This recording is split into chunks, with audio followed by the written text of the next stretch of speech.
ओम शांति। 21 जुलाई 2025 के ईश्वरीय महावाक्य। पहले सुनते हैं मुरली के मुख्य पॉइंट। बाबा ने कहा, दैवी गुणों का श्रृंगार धारण करो, आसुरी गुणों को छोड़ो, कभी भी किसी को दुख मत दो। क्रोध, रूठना, झगड़ा यह सब आसुरी गुण है। ऐसे कर्म भारी घाटा कराते हैं। फिर देही अभिमानी स्थिति धारण करना है। देह अभिमान माया के वश करता है। फिर आत्मा हो यह स्मृति सदा पक्की रखो, बाबा की याद से ही पावन बनेगी। लास्ट में बाबा ने कहा, स्वर्ग का मालिक बनने का नशा सदा रहे, हर कर्म दैवी गुण अनुसार करो। अब सुनते हैं महावाक्यों को विस्तार से। मुरली का सार, मीठे बच्चे, पुरुषार्थ कर दैवी गुण अच्छी रीति धारण करने हैं। किसी को भी दुख नहीं देना है। तुम्हारी कोई भी आसुरी एक्टिविटी नहीं चाहिए। प्रश्न, कौन से आसुरी गुण तुम्हारे श्रृंगार को बिगाड़ देते हैं?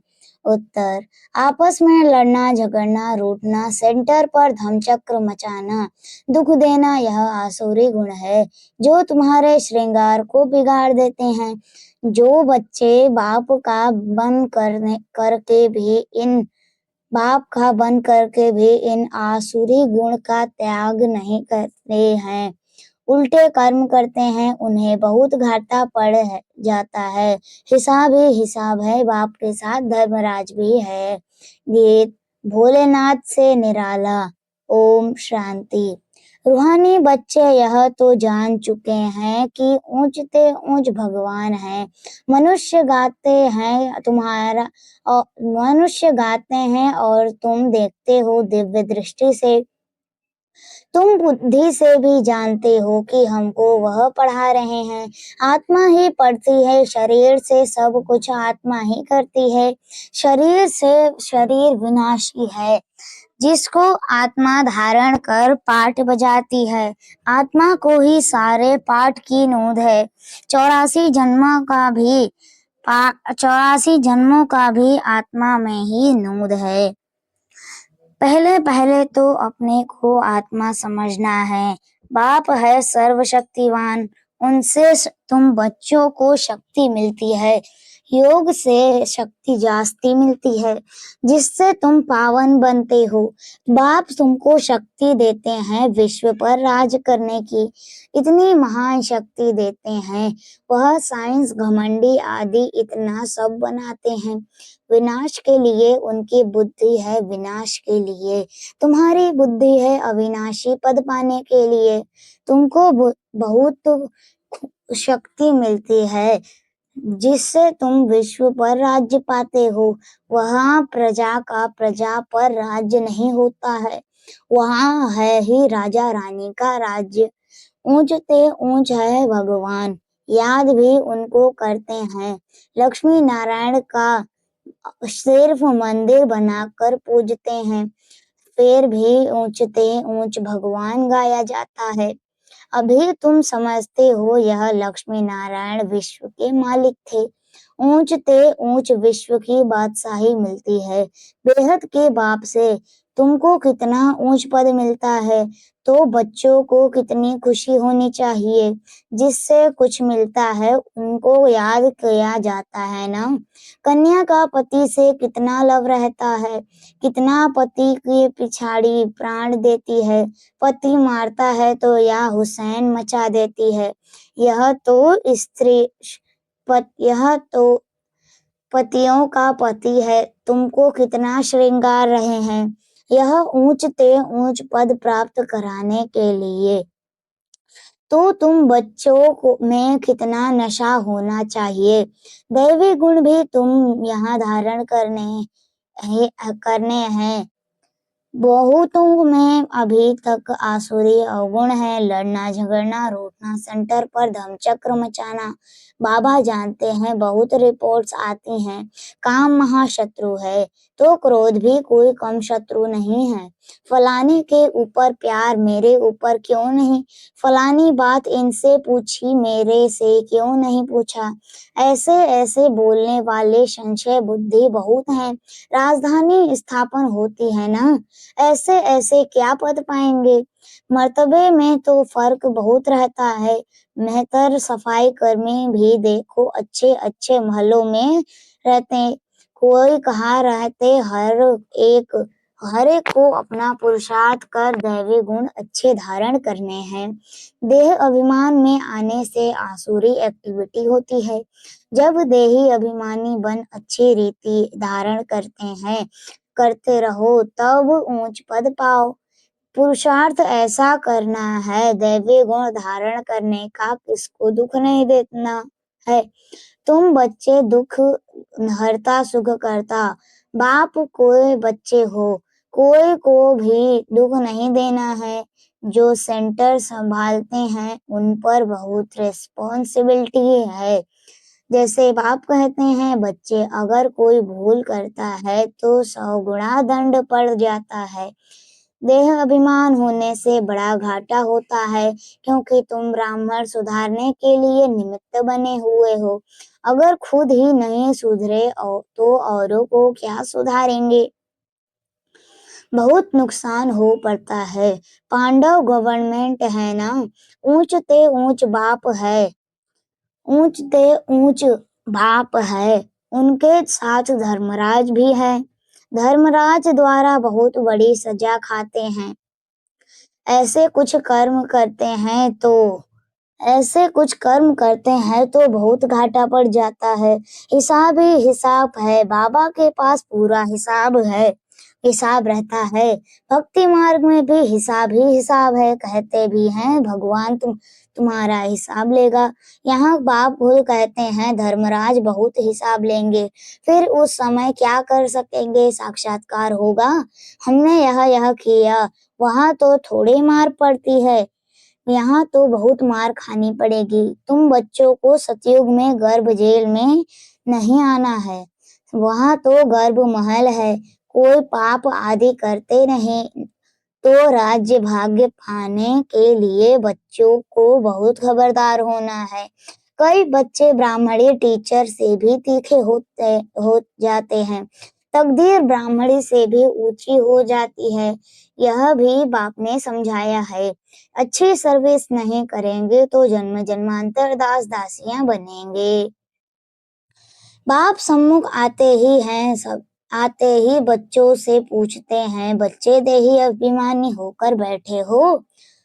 बाप के बच्चों प्रति महावाक्य हैं। बच्चे आत्म अभिमानी बनते हैं। बनने का पुरुषार्थ बनने का बहुत पुरुषार्थ करना है। घूमते फिरते भी विचार सागर मंथन करते रहना है। बहुत बच्चे हैं जो समझते हैं हम जल्दी जल्दी इस नर्क की छीछी दुनिया से जाएं, सुखधाम में। बाप कहते हैं अच्छे अच्छे महारथी योग में बहुत फेल हुए हैं, उन्हों को भी पुरुषार्थ कराया जाता है। योग नहीं होगा तो एकदम गिर पड़ेंगे। नॉलेज तो बहुत सहज है, हिस्ट्री ज्योग्राफी सारी बुद्धि में आ जाती है।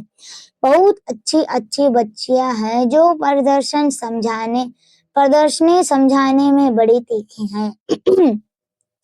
परंतु योग है नहीं, दैवी गुण भी नहीं है। कभी कभी ख्याल होता है अर्जुन अर्जुन क्या क्या अवस्थाएं हैं बच्चों की। दुनिया में कितना दुख है, जल्दी जल्दी यह खत्म हो जाए, इंतजार में बैठे हैं जल्दी चले सुखधाम। तड़पते रहते हैं, जैसे बाप से मिलने के लिए तड़पते हैं, क्योंकि बाबा हमको स्वर्ग का रास्ता बताते हैं। ऐसे बाप को देखने लिए तड़पते हैं। समझते हैं ऐसे बाप के सम्मुख जाकर रोज मुरली सुने, अभी तो समझते हो यहाँ कोई झंझट की बात नहीं रहती। बाहर में रहने से तो सबसे थोड़ा निभाना पड़ता है, नहीं तो खिटपिट हो जाए, इसलिए सबको धीरज से देते हैं। इसमें बड़ी गुप्त मेहनत है। याद की मेहनत कोई से पहुँचती नहीं। गुप्त याद में रहे तो बाप के डायरेक्शन पर भी चलें। देह अभिमान के कारण बाप के डायरेक्शन पर चलते ही नहीं। कहता हूँ चार्ट बनाओ तो बहुत उन्नति होगी। यह किसने कहा? शिव बाबा ने। टीचर काम देते हैं तो करके आते हैं ना। यहाँ अच्छे अच्छे बच्चों को भी माया करने नहीं देती। अच्छे अच्छे बच्चों का पाठ बाबा के पास आए तो बाबा बताए, देखो कैसे याद में रहते हो। समझते हैं हम आत्माएं आशिक एक माशूक की हैं। वह जिस्मानी आशिक माशूक तो अनेक प्रकार के होते हैं। तुम बहुत पुराने आशिक हो, अभी तुमको देही अभिमानी बनना है। कुछ ना कुछ सहन करना ही पड़ेगा। मियाँ मिट्ठू नहीं बनना है। बाबा ऐसे थोड़े ही कहते हैं हड्डी दे दो। बाबा तो कहते हैं तंदुरुस्ती अच्छी रखो तो सर्विस भी अच्छी रीति कर सकेंगे। बीमार होंगे तो पड़े रहेंगे। कोई हॉस्पिटल में भी समझाने की सर्विस करते हैं तो डॉक्टर लोग कहते हैं यह तो फरिश्ते हैं। चित्र साथ में ले जाते हैं जो रहमदिल कहेंगे। सर्विस करते हैं तो कोई निकल पड़ते हैं। कोई निकल पड़ते हैं। जितना जितना याद बल में रहेंगे उतना मनुष्यों को तुम खींचेंगे। इसमें ही ताकत है। प्योरिटी फर्स्ट कहा भी जाता है। पहले प्योरिटी, पीस, पीछे प्रॉस्पर्टी। याद के बल से ही तुम पवित्र होते हो। फिर है ज्ञान बल। याद में कमजोर मत बनो, याद में ही विघ्न पड़ेंगे। याद में रहने से तुम पवित्र भी बनेंगे और दैवी गुण भी आएंगे। बाप की महिमा तो जानते हो ना। बाप कितना सुख देते हैं। 21 जन्मों के लिए तुमको सुख के लायक बनाते हैं। कभी भी किसको दुख नहीं देना चाहिए।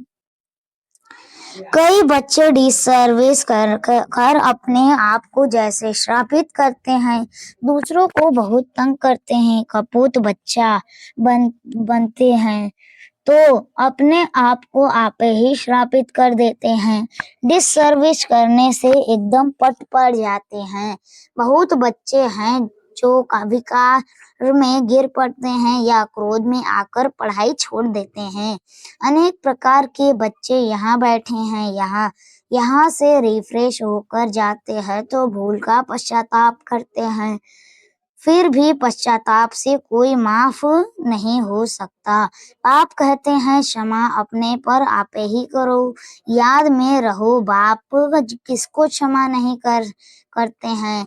यह तो पढ़ाई है। बाप पढ़ाते हैं बच्चों को अपने पर कृपा कर पढ़ना है, मैनर्स अच्छे रखने हैं।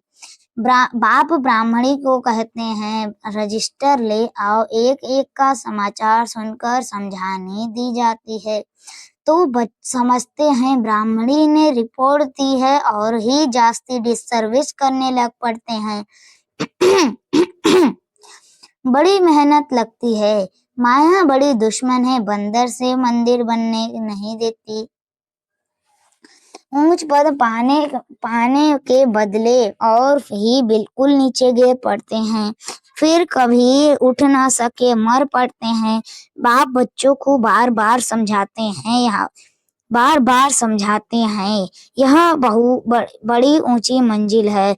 विश्व का मालिक बनना है। बड़े आदमी के बच्चे बड़ी रॉयल्टी से चलते हैं। कहाँ बाप की इज्जत ना जाए। कहेंगे तुम्हारा बाप कितना अच्छा है, तुम कितने कपूत हो। तुम अपने बाप की इज्जत गवा रहे हो। यहाँ तो हर एक अपनी इज्जत गवाते हैं। बहुत सजाएं खानी पड़ती है। बाबा वार्निंग देते हैं बड़े खबरदार हो चलो। बाबा वार्निंग देते हैं बड़ी खबरदार हो चलो। जेल बॉर्डर्स न बनो। जेल बॉर्डर्स भी यहाँ होते हैं। सतयुग में तो कोई भी जेल नहीं होता, फिर भी पढ़कर ऊंच पद पाना चाहिए। गफलत नहीं करो, किसको भी दुख मत दो। याद की यात्रा पर रहो, याद ही काम में आएगी। प्रदर्शनी में भी मुख्य बात यही बताओ, बापू की याद से ही पावन बनेंगे। पावन बनने तो सब चाहते हैं, यह है ही पतित दुनिया सर्व की सद्गति करने। तो एक ही बाप आते हैं, क्राइस्ट बुद्ध आदि कोई की सद्गति नहीं कर सकते।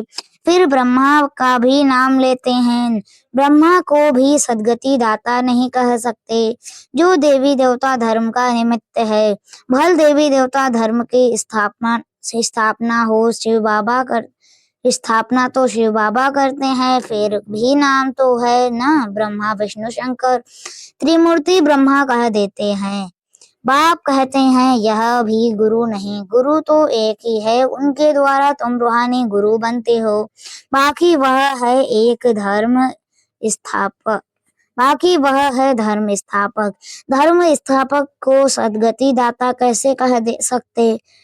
यह बड़ी डीप बातें हैं समझने की। अन्य धर्म स्थापक तो सिर्फ धर्म स्थापन करते हैं, जिसके पिछाड़ी सब आ जाते हैं। वह कोई सबको वापिस नहीं ले जा सकते, उनको तो पुनर्जन्म में आना ही है। सबके लिए यह समझानी है, एक भी गुरु सद्गति के लिए नहीं है। बाप समझाते हैं गुरु पतित पावन एक ही है, वही सर्व के सद्गति दाता लिबरेटर है। बताना चाहिए हमारा गुरु एक ही है, जो सद्गति देते हैं, शांति धाम सुख धाम ले जाते हैं। सतयुग आदि में बहुत थोड़े होते हैं, वहाँ किसका राज्य था?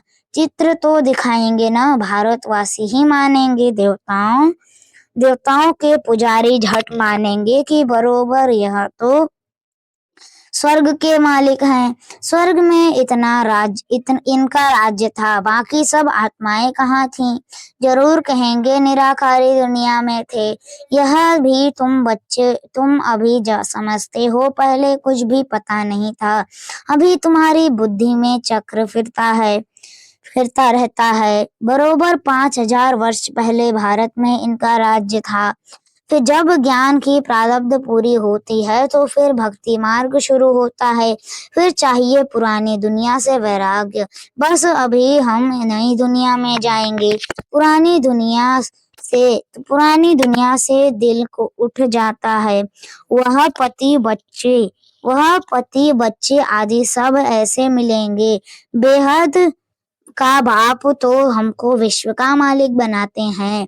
जो विश्व का मालिक बनने वाले बच्चे हैं, उनके ख्यालात बहुत ऊंचे और चलन बड़ी रॉयल होगी। भोजन भी बहुत कम जास्ती हबच नहीं होनी चाहिए। याद में रहने वाले को भोजन भी बहुत सूक्ष्म होगा। बहुतों की खाने में भी बुद्धि चली जाती है। बच्चों को तो खुशी है, विश्व का मालिक बनने की। कहाँ जाता है खुशी? ऐसी खुराक नहीं, ऐसी खुशी में सदैव रहो तो खान पान भी बहुत थोड़ा हो जाए। बहुत खाने से भारी हो जाते हैं, फिर झुटका आदि खाते हैं, फिर कहते हैं बाबा नींद आती है। भोजन सदैव एक रस होना चाहिए, ऐसे नहीं कि अच्छा भोजन है तो बहुत खाना चाहिए। अच्छा, मीठे मीठे सिक्के दे बच्चों प्रति माता पिता बाप दादा का याद प्यार और गुड मॉर्निंग। रूहानी बाप की रूहानी बच्चों को नमस्ते। हम रूहानी बच्चों की रूहानी माता पिता बाप दादा को याद प्यार और गुड मॉर्निंग। नमस्ते नमस्ते, शुक्रिया बाबा शुक्रिया। धारणा के लिए मुख्य सार। पहली पॉइंट, हम दुखहर्ता सुखकर्ता बाप के बच्चे हैं। हमें किसी को दुख नहीं देना है, डिससर्विस कर अपने आप को श्रापित नहीं करना है। दूसरी, अपने ख्यालात बड़े ऊंचे और रॉयल रखने हैं। रहमदिल बन सर्विस पर तत्पर रहना है। खाने पीने की हबच लालच को छोड़ देना है। वरदान, ऑनेस्ट बन स्वयं को बाप के आगे स्पष्ट करने वाले चढ़ती कला के अनुभवी भव। विस्तार है। स्वयं को जो है जैसा है वैसे ही बाप के आगे प्रत्यक्ष करना, यही सबसे बड़े से बड़ा चढ़ती कला का साधन है। बुद्धि पर जो अनेक प्रकार के बोझ हैं उन्हें समाप्त करने का यही सहज युक्ति है। ऑनेस्ट बन स्वयं को बाप के आगे स्पष्ट करना अर्थात पुरुषार्थ का मार्ग स्पष्ट बनाना। कभी भी चतुराई से मनमत और परमत के प्लान बनाकर बाप व निमित्त बनी हुई आत्माओं के आगे कोई बात रखते हो तो यह ऑनेस्टी नहीं। ऑनेस्टी अर्थात जैसे बाप जो है जैसा है बच्चों के आगे प्रत्यक्ष है वैसे बच्चे बाप के आगे प्रत्यक्ष हो। स्लोगन। सच्चा तपस्वी वह है जो सदा सर्वस्व त्यागी की पोजीशन में रहता है। अव्यक्त इशारे संकल्पों की शक्ति जमा कर श्रेष्ठ सेवा के निमित्त बनो। वर्तमान भविष्य का दर्पण है। वर्तमान की स्टेज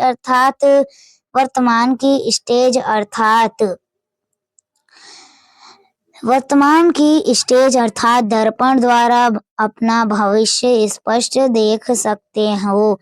भविष्य राज्य अधिकारी बनने के लिए चेक करो कि वर्तमान मेरे में रूलिंग पावर कहाँ तक है। पहले सूक्ष्म शक्तियां जो विशेष कार्य करता है, संकल्प शक्ति के ऊपर बुद्धि के ऊपर पूरा अधिकार हो, तब अपना भविष्य उज्जवल बना सकेंगे। अच्छा, ओम शांति।